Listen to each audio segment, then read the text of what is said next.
এদিকে একটুখানি রাস্তা একটু ছেড়ে দাও।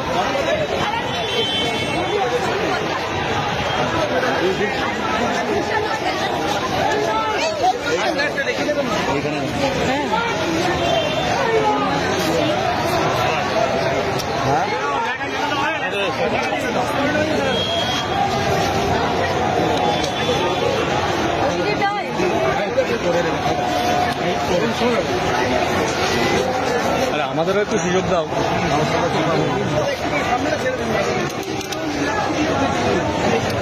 আপনি একটু সরে যাবেন দাদা। দাদা আমরা একটু পাশে পাশে গিয়ে আপনি একটু নিচে হন, নিচ থেকে তুলুন, নিচ থেকে ঢোক না তুই। এই লড়াই দীর্ঘদিন গোটা পশ্চিমবঙ্গবাসী, আর আজকে গোটা শিক্ষক কর্মীদেরকে রাজ্যের সরকার রাস্তায় বসিয়ে দিয়েছে।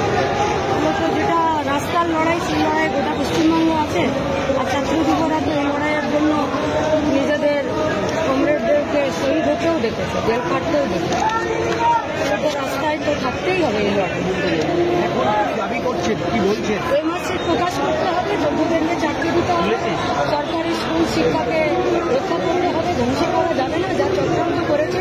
আর কারা ওয়েমার্কশিট প্রকাশ করছে না, কারা করতে দিচ্ছেন, কারা তাদেরকে শাস্তি দিতে হবে। কারা এই দুর্নীতি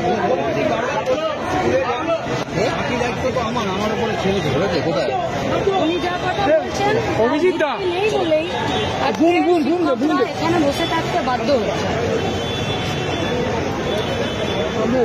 আজকে কেউ নিজের ইচ্ছায় এখানে বসে নেই, কেউ নিজের ইচ্ছায় বসে নেই। সরকার এমন একটা সিচুয়েশনে শিক্ষক এবং শিক্ষাকর্মীদেরকে নামিয়ে দিয়েছে যে আজকে তারা এখানে রাস্তায় দাঁড়াতে, বিক্ষোভ করতে, আন্দোলন করতে বাধ্য হচ্ছে। তাদের তো আজকে রাতে প্রিপারেশন নেবার কথা যে কাল সকালে কি পড়াবো। নাকি এই পরিস্থিতিতে দাঁড়িয়ে এই ডেডলক সিচুয়েশন যে অবস্থা দাঁড়িয়ে আছে, সেই সিচুয়েশন কাটার জন্য কোন রকম পরিকল্পনা কি আপনাদের আছে বা ভাবনা? ওয়েমার্কশিট প্রকাশ করে দিচ্ছে, বাকিটা এই পশ্চিমবঙ্গের স্কুল আছে, তার চেয়ার আছে, আর যারা যোগ্য তারা আছে। গোটা পশ্চিমবঙ্গের মানুষ একত্রিত ভাবে যোগ্যদেরকে তাদের চেয়ারে নিশ্চিতভাবে বসাবেই। মুখ্যমন্ত্রী বলছেন এই গরমে না বসে যেন এখান থেকে উঠে যায়। বাথরুমটা কেন দিচ্ছেন না, জলটা কেন বন্ধ রেখেছেন, কেন ওনাদেরকে বারবার মিথ্যে কথা বলছেন?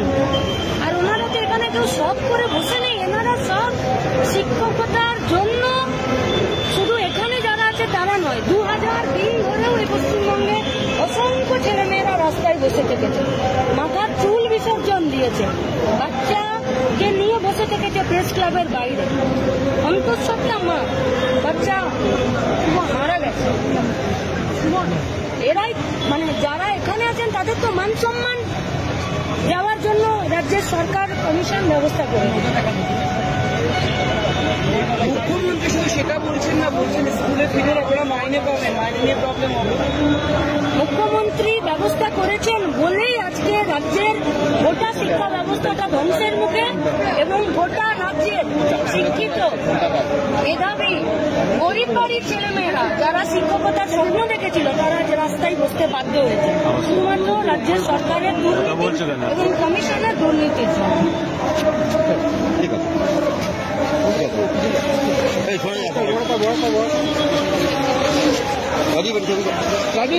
একদিক দিয়ে ধর।